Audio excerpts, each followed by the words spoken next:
Magandang gabi po. Alas 10:53. Ang ating pag-uusapan ay yung awayan sa gitna ng mga senador at congressmen patungkol po sa kanilang BICAM. At sa BICAM na yan, nagmi-meeting ang representante ng Senado at representante ng House of Representatives. Nagharap sila sa isang tinatawag na meeting na kung tawagin ay Bicameral Conference Committee meeting. Ang bicameral, cameral kasi ang tawag sa isang kongreso, sa isang bahay ng kongreso. Ang isang bahay ng kongreso ay Senate. Ang isang bahay ay House of Representatives. So dahil dalawang bahay ang magkikita, ginagamit ang word na by. Ang by kasi ibig sabihin dalawa. So bicameral, two houses committee hearing. Ano bang kanilang dapat gagawin? Nagkaroon kasi sila ng budget na ginawa. Ang ginawa ng budget ng House of Representatives ay mas malaki ang pera na nilaan nila na binigay na sa DPWH sa mga projects. Ang sa Senado naman, binagsakan, binabaan ng 54 billion. Ito na nga nagkagulo. Away-away. Lumalabas mga congressmen ang mga buaya. Ang mga senador ay ayaw. Ang senador, tinanggalan, binawasan ng 54 billion ang budget ng House of Representatives. Pero yung Kongreso, galit na galit ang mga congressmen. Binawasan 54 billion. Alam mo, saan sila nag-debate? Mahal ang presyo ng pako, mahal ang presyo ng kung ano-ano. Kabilya, simento, buhangin, graba. Yan, sabi naman ni Congressman si Congressman Alvarez, Jose Alvarez ng Palawan. Sabi niya, ladies and gentlemen, my dear senators, hindi po pwede na bawasan ninyo ang pundo ng DPWH at parehasin ninyo yung presyo sa lahat ng proyekto. Bakit? Kasi po, sa Northern Palawan, walang mga ilog halos. So wala kami buhangin makukuha. Sa South ng Palawan, maraming ilog. Kaya maraming buhangin doon sa Kabato. Kaya kung magpagawa kami ng proyekto sa Northern Palawan, sa El Nido, pababa sa San Vicente, ay sa Taytay, ay malaking pera doon babayaran nila para kumuha ng tinatawag na buhangin, kumuha ng bato. Kaya yan ang pinagpuputok ng butsi nila. Ang gusto palabasin ng mga congressmen, huwag na bawasan ng 54 billion ang lahat ng project ng DPWH. Alam mo kasi, kapag DPWH, puro construction yan. At alam mo naman, kalakaran ng mga congressmen ay kumuha ng SOP sa kada bidding.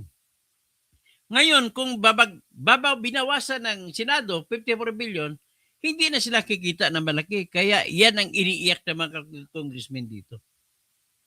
Simple? Yan, simple. Bistado na sila. Pero hanggang ngayon, natapos na lang ang meeting kanina, suspendido ang meeting, hindi natapos at hindi pa rin sila nagkasundo kung magkano ba talaga kuya ang magiging budget ng DPWH. Isang highlight doon. Tama naman, ako bilang civil engineer, kada lugar iba-iba yung presyo. Iba dapat ang presyo sa Mindoro. Iba dapat ang presyo sa Bulacan. Iba dapat ang presyo doon sa Mindanao. Iba dapat ang presyo sa Palawan. Iba dapat ang presyo sa Samar. Iba dapat ang presyo sa Cebu. Iba dapat ang presyo sa Bicol. Iba dapat ang presyo sa Ilocos. Iba dapat ang presyo sa La Union, sa Pangasinan. Iba dapat ang presyo sa Ilocos Sur. Iba dapat ang presyo sa Cagayan Valley. Iba dapat ang presyo sa Isabela. Iba dapat sa Nueva Vizcaya. Iba dapat sa Isabela. Iba dapat sa Nueva Ecija. Iba dapat sa Ilocos, sa Tarlac, sa Pampanga, Bataan, Zambales. Yun po. katotohanan naman yan na iba-iba. Pero doon sila nag-away-away. Galit na galit ang mga congressmen dahil binawasan ng mga senador ang budget para sa mga flood control projects na may natira pa na flood control projects, may mga kalsada, may mga farm to market roads, dami pang project, binawasan ng Senado ng 54 billion. Ang basihan naman ng Senado sa pagbawas ng 54 billion ay yung mga listahan ng presyo ng materyales, presyo ng bakal, presyo ng simento, presyo ng buhangin, presyo ng graba, presyo ng mga gagamiting mga ekwipo sa pag-uupa, mga sweldo ng tao sa bawat rehiyon. So, binasihan ng Senado ay yung presyo na mababa na binigay ni Vince Dizon. Pati si Vince Dizon ngayon nagrereklamo, parang sinasabi, pwede namin patupad pero huwag niyo akong sisihin kung kulang. Kung halimbawa ang flood control na 100 meters ang haba ay dahil ganun lamang ang pera, hindi niyo ako sisihin, ay papagawa ko lang hanggang 50 meters lang. So, a blurred bang screen. So, horizontal screen is not good for the viewers. So, tingnan natin. Pero yung vertical,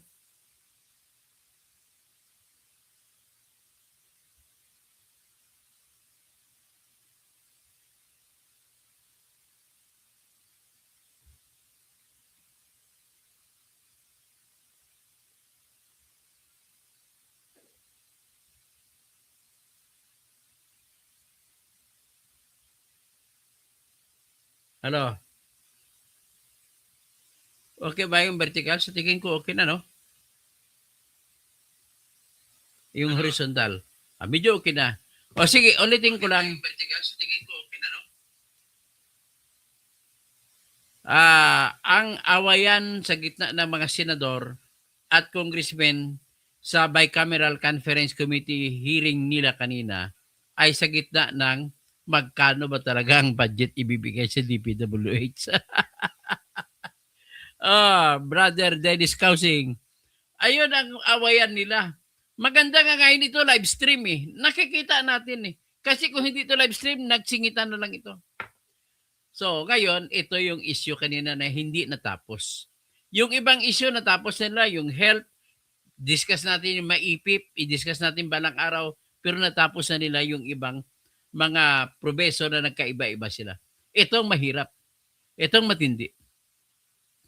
So, shout out na kay Wasak Ariel, Liena, Dennis Causing, my brad, Crazy, Cassandra Daisy, Ever Bergie Piquero, so the Road Runner. Tapos sino pa? Yan ang pag-usapan na natin ngayon ay nag-away-away ang mga senador at saka mga congressmen. Ang gusto ng senador, bawasan nila ang budget ng DPWH ng 54 million. Ang gusto naman ng mga congressmen, ibalik ang 54 million. Ang dahilan ng pagbawas, ang dahilan na ginawa ng Senate ay sapagkat binigyan kami ng listahan ng presyo ng DPWH. Doon namin binasi. Kaya binabaan namin ng 54 million. By 54 million ang bawas. Sabi naman nung nag-argumento todo yung mga House of Representatives, kasama nila si Vince Dizon. Ma'am, sa Ilocos, mahal ang pako.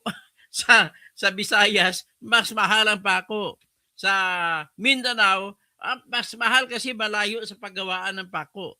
Tapos, sabi naman ito ni Congressman Alvarez, sa Palawan po, sa South, murang-mura yung graba at saka buhangin. Pero sa North Palawan, sa lugar ng El Nido, lugar ng Taytay, lugar ng San Vicente, ay mahal po kasi walang ilog doon. Pero dito sa south ng Palawan, sa Batarasa, sa Nara, sa tong lugar na isa ni Kwan ni Doc Jerry, ay sa Iwahig, Palawan ay maraming ilog. Kaya mura ang buhangin doon at saka graba. Sabi, pilit pinapaliwanag ng mga congressmen na walang dahilan ang Senado sa pagbawas ng 54 billion. Ang dahilan man Senado, hindi, binigyan kami ng presyo eh. Hindi namin pwede ito pataasin na mapulaan na naman tayo ng mga tao. So yan, nauwi po sa wala ang kanilang meeting. Hindi natapos, nag-adjourn na lang sila. So pakinggan natin ang awayan nila. Ito po pero bago ko ipresenta yung awayan, nais ko labang bigyan kayo ng summary. Ang House of Representatives o mga congressmen ay inaprubahan nila na budget ng DPWH ay 624.48 billion. Pagdating naman sa Senate, ginawa na lang nila 570.48 billion. Mas mababa ng 54 billion. Kasi binawasan ng Senado ng 54 billion dahil sa ibinigay ng DPWH na construction materials price data para mabababa ang mga overpricing. So, ayaw ng mga Senado pumayag sa gusto ng mga congressmen. Nakipagdebate sila. Nakipagdebate din ang congressmen. Pakinggan natin ngayon yung awayan nila sa gitna nila sa isa't isa. Ayan. Una si Swansing, yung chairman ng Committee on Appropriation ng House of Representatives. Ang sa Senado naman, ang chairman ng Finance Committee ay si Win Gatchalian. Okay. Tingnan natin.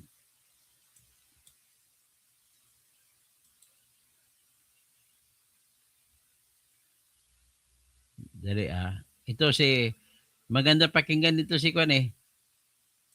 The HGAB amounts will be altered and because there will be a general reduction of prices of materials per project, then definitely the prices of the project as stated in the HGAB will be reduced definitely. Ayan, galit siya. Ito, pakinggan natin siya. Nag-i-import sila from Mindoro. Ito. Unilaterally, arbitrarily. Ito mo na, psikan mo na si Lauren Ligarda. Has been Pwede ka si a Amy. situation where there was overpricing in the estimates of the past, and SecBins has acknowledged that as well. Maybe, perhaps the main point of contention is understanding of the letter. So we recognize Senator Erwin Tulfo. Thank you, Mr. Si Erwin Mr. Chair, Tulfo. Madam Chair, gusto ko lang po maliwanagan na bakit po natin ipapatawag ang Secretary po ng Department of Public Works and Highways.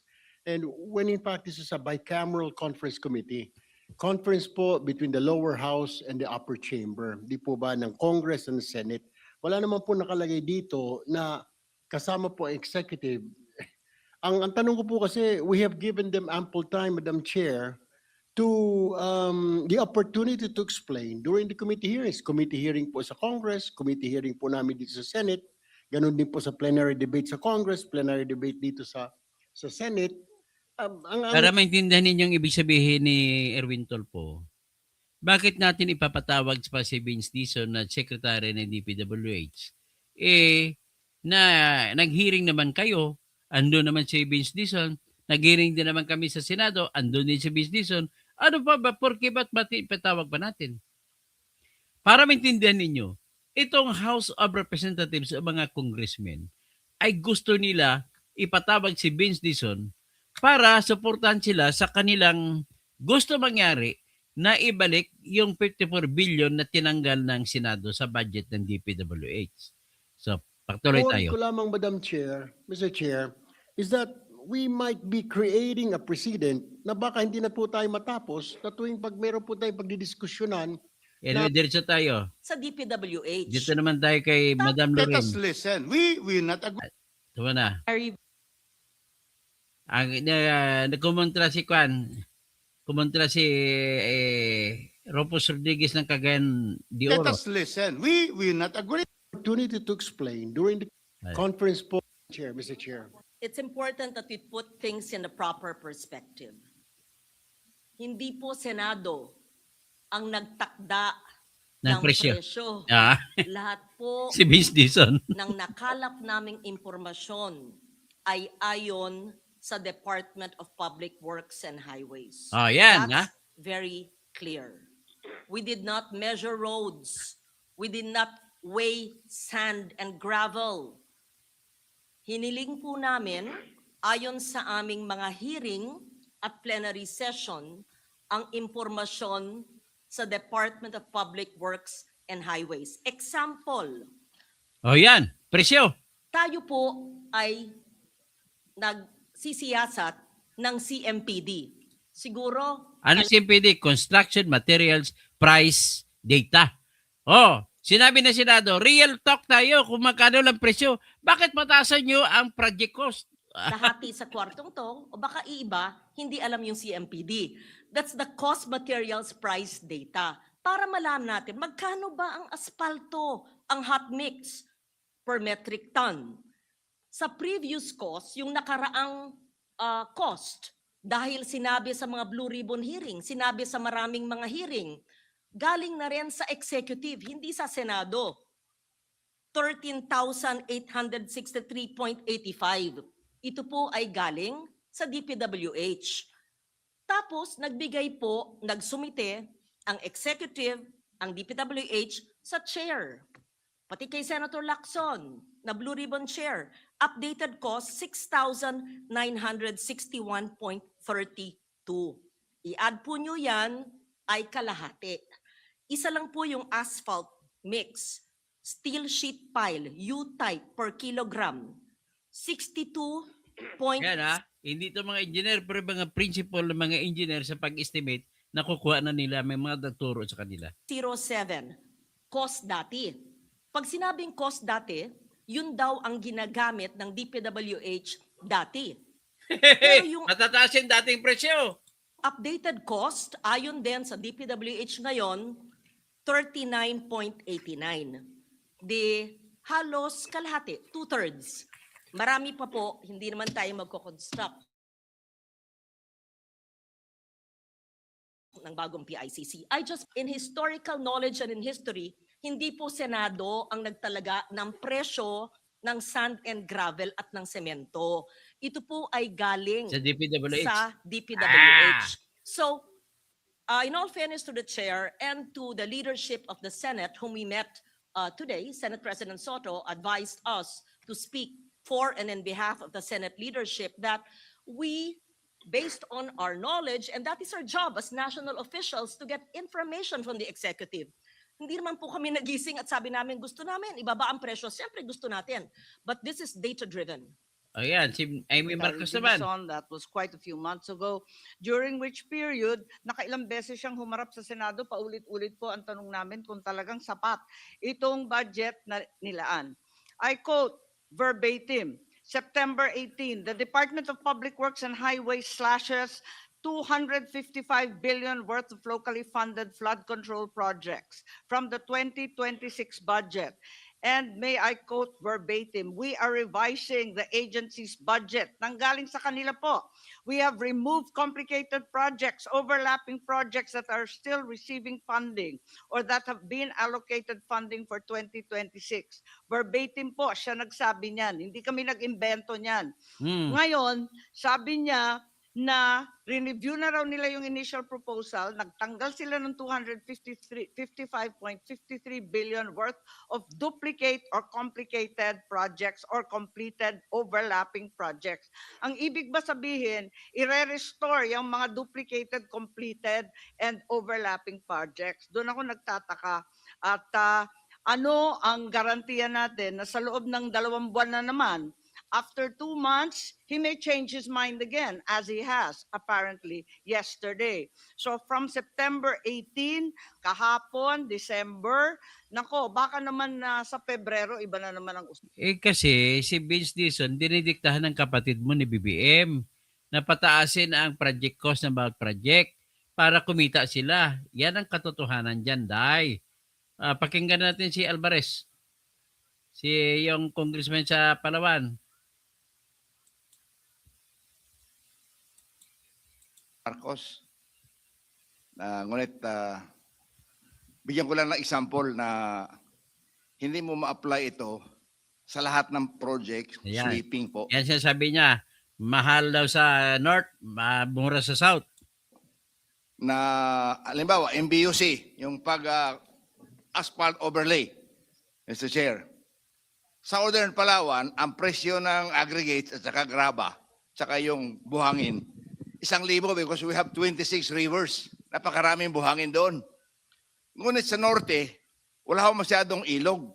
Nag-i-import sila from Mindoro. Lagay ko lang sa tamang perspective din. So, kung ang MBUC application, yung asphalt overlay for the whole of Palawan, tanggalan mo ng 50%, yung norte, hindi mo mapagawa. Sa SOR, pwede. Kasi yun na yung ultimate measure ng DPWH. At saka I'll put it on record, Mr. Chair, Madam Chair, this representation was the one who complained to Secretary Bersamin to remove the 255 billion of people's money from the DPWH budget. It is not a unilateral move from the Department of the Public Works and Highways na sila ang nagtanggal. Ako po personally ang nag-complain doon kay Secretary Bersamin nung nandoon siya sa amin sa House. Habang nalulunod ang buong bansa sa flood control, kung maaari, tanggalin mo muna itong 255 billion na ito. Kasi kung hindi namin tatalakayin yung budget ng executive, ibalik mo na namin sa inyo. Kinahaponan, na-inform kami na in-instructionan siya ni Pangulo, tanggalin yung 255 billion na yan. Dito po nanggaling sa akin ang pagtanggal ng flood control. Hindi, wow. Kasi ang flood control, Hindi, palakpakan natin si Congressman Alvarez. alam ko po, talagang overpriced. Okay?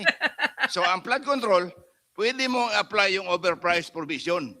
But kung gagawa ka ng MBUC, walang graba sa Northern Palawan, 600 kilometers po ang distansya ng buong Palawan. When you construct in the southern portion, napakaraming buhangin. Sa norte, halos walang graba doon kasi maliliit ang ilog. Puting buhangin lang ang norte. Yun po ang difference. Ang gusto ko lang, mapakinggan natin si Secretary Vince na wag sweeping. Kapag 50% ang MBUC, Ito, dali natin Yun kay, naman ang gusto nating lahat. dali Dahil natin kay Wing Gatchalian. Pinagbigyan si Vince Dizon na magsalita. kung tayo ay mag-approve ng proyekto o ng budget ngayon na overpriced, babalik tayo sa dating problema. No? Yun doon naman ho kami nanggagaling. At again, sabi nga ni Senator Loren, itong application ng CMPD adjustment factor nanggaling ho to sa DPWH. Hindi ho kaya ng Senado, wala ho kaming mga engineers, wala ho kaming mga taong kayang mag-apply ng ganun. Ito galing ho sa DPWH. Kaya doon ho namin kinuha at for the record, sinupply rin ho sa amin yung mga adjustment factors na yun formally at doon ho namin in-apply. Dahil sa Senado, ang aming direksyon ay ma-apply yung tamang presyo sa mga proyekto. Tama. So, Madam sige po. Chair? Yeah. Yes, very quickly, Madam Chair? Mr. President, Mr. Chairman, very quickly. Hindi lamang kasi yung Sige, ikaw, Pangilinan. overpriced sa flood control ang ating concern. In fact, yung hearings dun sa classroom acceleration measure, pati yung DPWH classrooms, overpriced, lumalabas. Kaya kung sinabi nilang overpriced, yung secretary mismo, tapos ngayon ay sinasabing aprubahan natin, ibalik natin yung pricing, ayaw nating pikit matang mag-aaproba at tatanggapin yung kanyang paliwanag na biglang parang 180-degree turn siya. No?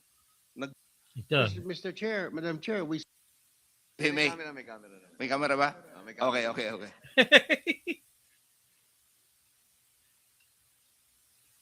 Ito si Vince Dizon.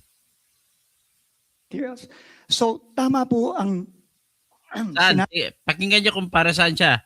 Para ibalik ba ang 54 billion? O, tama na yun. Ikaw nagbigay ng presyo tapos binabawi mo ang salita mo. Nung klase ito si Secretary Dizon.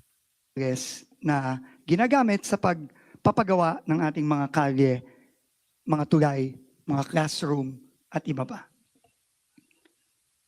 Hindi pa po ito ginagawa in the past. No, dati po, nagbababagang ng budget by 10%, Pero yung level of detail po na ginawa ng administrasyon ni Pangulong Bongbong Marcos ay ngayon pa lang po nagawa ito. Ginawa ito. Importante po ito dahil nung kanyang SONA, ang Pangulo po mismo ang bumulgar sa isa sa mga pinakamalaki o siguro pinakamalaking. Gasgas ng kwento na yan, Vince Dizon. Nagkunwari lang siya na wala siyang kasalanan. Oh. Isa lang ibig sabihin ni Vince Dizon, pabalikin yung dating presyo. Ikaw parang sabi na wag, o balikan natin kay sino bang iba magsalita.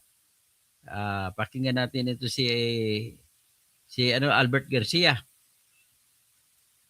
I'd like now to recognize Representative Albert Garcia. Thank you, Madam Chair. Thank you, Mr. Chair. From what I gather, sa aking naintindihan dun sa pinaliwanag ni Sec Vince, ang sinasabi po niya is context changes everything. Kailangan magkaroon ng konteksto yung project kasi may uniqueness, may peculiarities ang bawat project. As also explained by Congressman Pepito Alvarez a while ago. May malalayang lugar, may malalapit na lugar. Talagang So, kayo thank gusto you. nito ibalik ang budget. Kinakailangan po magkaroon po ng special provision para nga po dun sa concern din ni Senator Loren para masigurado yung matitipid magagamit ng tama. So ito, ang gusto naman ni Vince Dizon, ibalik ang dating project at titingnan kung may matitipid, ibalik daw. Hinduda ako dyan. Sa pagbidding-bidding pa lang, ubusin na yung budget na malaki. Kahit na may overprice. Kaya tama lang yung ginagawa ng Senado. Oh, sino ba? Kiko. Kaya sa pagbibigay ng ganong klaseng ibalik yung pondo, Mr. Chairman, I think thank you very much po. 100% po, agree po ako sa inyo. Ang issue po ay overprice. Totoo po yun. Nakita ko po talaga, overprice po talaga. Oy, bakit mo papabalikin Overprice ang po ang presyo? semento, ang bakal, ang asfalto, lalo ng asfalto. Ang graba, ang buhangin. Hindi po tayo nagkakatalo doon, Mr. Chairman. Ang sinasabi lang po namin, yung paraan ng pagbabawas, dapat po gawin project per project. Project per project po dapat gawin yon. Wala. Bakit hindi nyo Went ginawa? across the board. You're very aggressive about it. So, yun siguro ang pinagtataka ni Senator Kiko at marami. And I ask this in behalf of Senate President Soto because, of course, he was not attending all the hearings, but he's getting the information from the chair and all of us so that we can Ay. Wala ng trabaho na Si Libanan. 2.25 million. Ganito po kalaki ang desisyon na ito.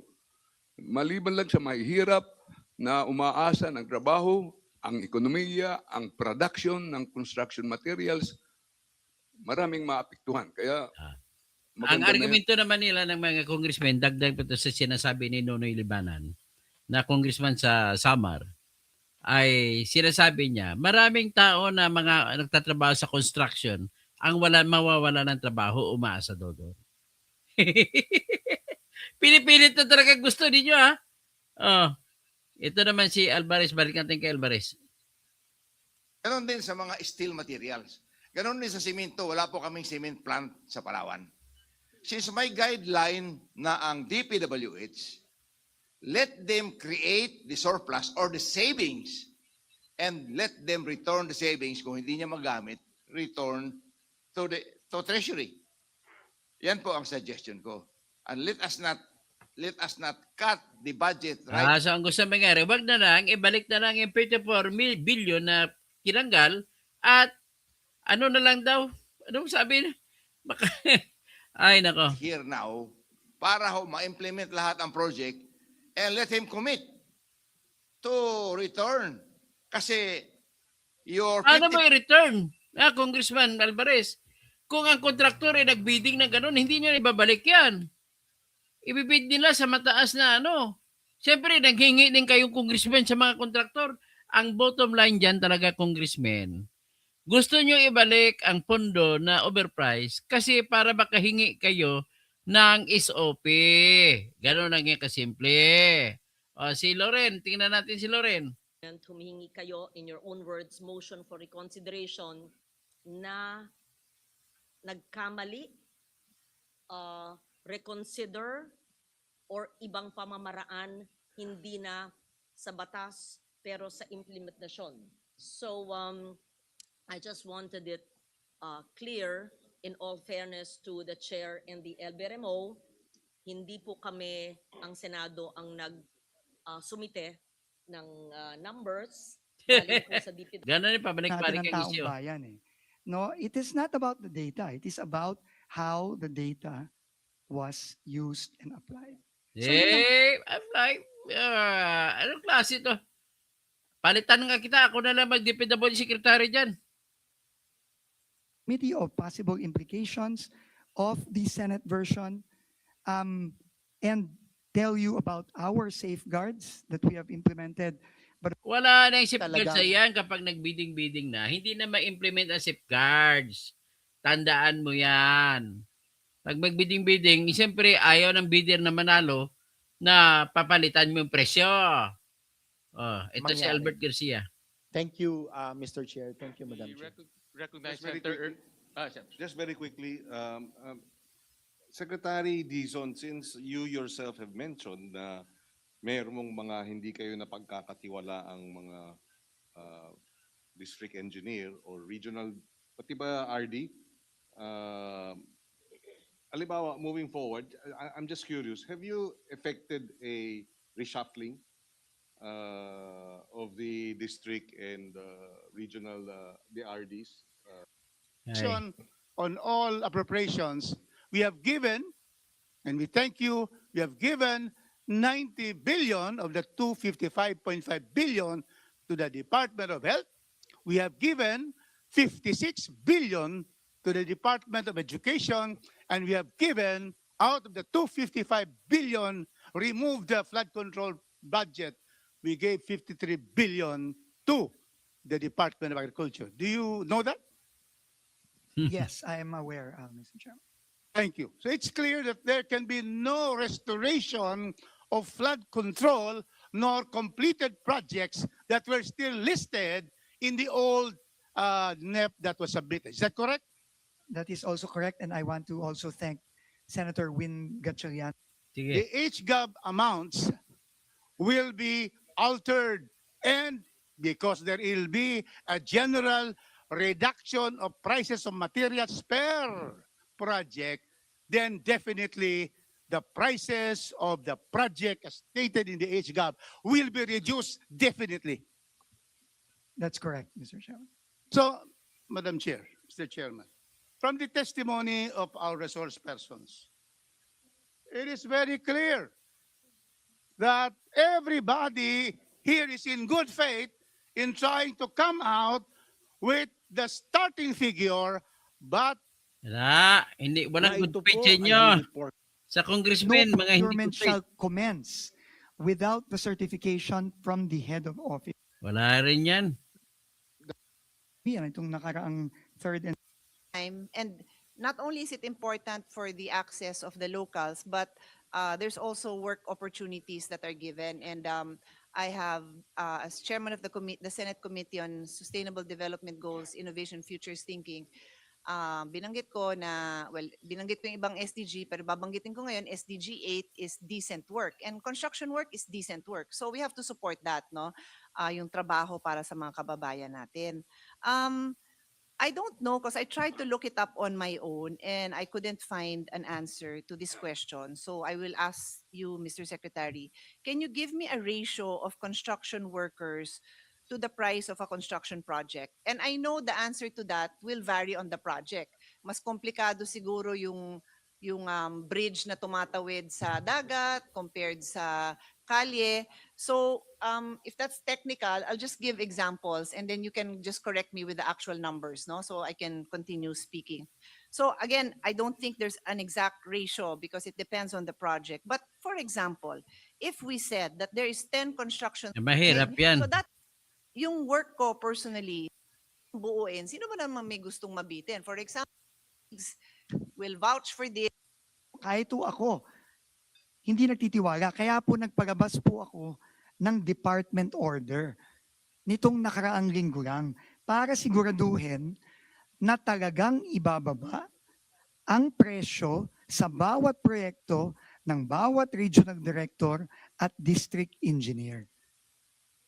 Yun po ang pinresinta ko ngayon. Kaya po ako nagpapasalamat sa imbitasyon ni Chairman Win at ni Chairperson Mika. Pero uulitin ko din po, ito po ay hiling lamang at ultimately po, ang desisyon ay nasa Kongreso. Hindi po ako nakikipag-debate Anyway, or ay yun, sa kasalukuyan. Pero siguro yung problema nga ay pagdating doon sa application. Una, yung across the board na reduction. Hindi nga man lang bumaba sa level ng probinsya. Nakalagay lang, nakita ko po yung adjustment factor, region lang. So sa bawat probinsya po, iba yung pipilitin talaga nila kahit anong argumento para maibabalik yung binawas na presyo ng 54 billion. Nako! Magnanakaw talaga kayo. Oh, yan po, nakita ninyo, sino ang magnanakaw? Ang mas magnanakaw. Lahat magnanakaw yan, pero mas magnanakaw ng dihamak ang mga congressmen. Oh, diyan makita tatawag tayo ngayon. So, mga kasama, shout out tayo. Kay Dennis Causing, kapatid ko, the Roadrunner, Virgie Piquero, Cassandra Daisy, mababawasan kasi ang nanakawan. Tama kayo. Chrissy, Horizontal, ay kanina pala yan, si Wasak Ariel, Lina, shout out, Kalbo. Bakit naman Kalbo? Huwag naman Kalbo. Kalbo na nga, tawagin mo pag Kalbo. Cassandra Daisy, sinabihan ng Aimee na hindi naman siya engineer. Sagot na sagot. Wasak Arielina, thank you. Baka Squatter, Marcos Resign, Merry Christmas and Happy New Year. Tapos Gili Ramirez, hindi makalusot si Dizon. Alex Barredo, Guru Magna ang congressman, puro Magna. Bernard Shaw, bike cam na mga buhaya. Judith Hongpi Aradanas, parang galawang Stella Kimbo lang, style ni Guansing. Ipipilit pagkapirahan nila masdan maigi reaction niya. Ay nako. Kita mo kasi first time na naging live, napupuna sila, nababantayan natin. Pero nakilalaman natin kung sino ang mga buhaya. Mas malaking buhaya ang nandun sa Kongreso. So, Pastor Rodi Rabi, Romel Bengson, name back Rabi. Judith ang Aradanas, go. Aimee, galit na ba mga vloggers na nagsasabing manggagamit ka? Rodi Rabi, Pastor, tapos si Ara Sausa, akala nila makalusot sila.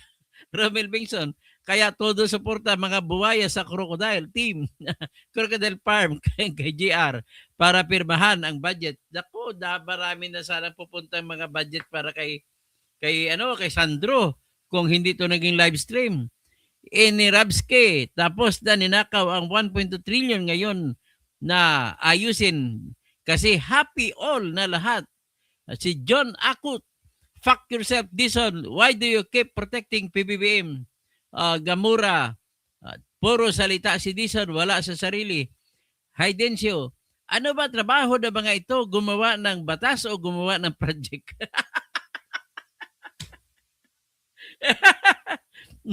Kaya natagpuan ang pagtatalakay sa DPW's budget dahil hinahanapan pa ng paraan para makakurap na mamin. Nako. So, Pataw, Diliman. Tapos after the unprecedented scandal, you still trust the agency to implement the project without corruption. Nako. Lopilindio, totoo, yun si Congressman Libanan, palaging nagkuratsa sa Samar. Maraming pera kuratsa. And showers himself with money. Grabe talaga, kurap talaga si Donoy Libanan. Kalindio. Kalupilindio. Haydencio, walang kabusugan ito mga congressmen. Pataw Diliman, Baloney, do you think the people still trust in you? Di ko alam na nangyayari kay Vince Dizon. Nung una gusto niya tanggalin na 200 billion tapos ngayon gusto niya pabalik. Siya pa nag-propose na tanggalin . Tapos Sweet Love Grace, sobrang yaman ng Pinas, puro pera pinag-uusapan. Ivan Ator. Good evening, Katoto. D. Dr. Sino kaya ang pupunta sa grand opening ng Bukana Bridge bukas? Si Marcos. Yung project. Sino? Sabi na maka-China. Ayaw na maka-China. China gawa yon. O tapos pumupunta. Inangkin. Ano ba talaga? Sino maka-China? Si Duterte o si Marcos?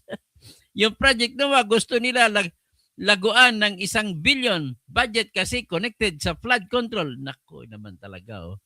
Eljan, nakahanda na attorney ang mga contractor ng mga congressmen. Naka-advance na sila, naka-advance. Yan ang pinaka-problema nila. Kaya, nako, talagang wala tayong magagawa nito. So bantayan natin, at least hindi, ito pong kagandahan ng live stream. Nababantayan sila, nagdedebate sila. So ngayon, nasa good side ang Senado, nasa bad side ang mga congressmen. Ay, nako, napakabubo ninyo, naging congressman pa kayo, tapos sabihin nyo, hindi nyo alam paano pag-compute. Kunwari pa yung mga congressman na bubo daw. Ay, nako, ang proposal ni Vince Dizon, isalpak nyo na lahat, ibalik nyo. Kami na lang bahala diskarte na kung may mga savings. Hindi pa pwede yan, Vince Dizon. Kasi pag nilagay mo yan, ipapabiding ninyo, yung mga kontraktor, mga matuso, mga yan. Siyempre may kukuha pa na mga hayok na mga congressmen sa likod nila. Yan talaga ang pinakano dyan. Kaya ito, maganda nang ito, maglaban-laban kayo dyan. So, Yasmin, laban bawi. Okay. Pro China na si BBM ngayon. Siyempre, may libreng tulay. Di, aabot ba itong BICAM na 10 session na ito? Malamang bukas matatapos sila. Tingnan natin. Magandang gabi po, kaibigan. Mga kaibigan, paki-like, paki-share, paki-subscribe kung hindi pa nakasubscribe, paki-invite sa inyong mga kaibigan at inyong mga kamag-anak na sumali dito sa ating channel. Magandang gabi po.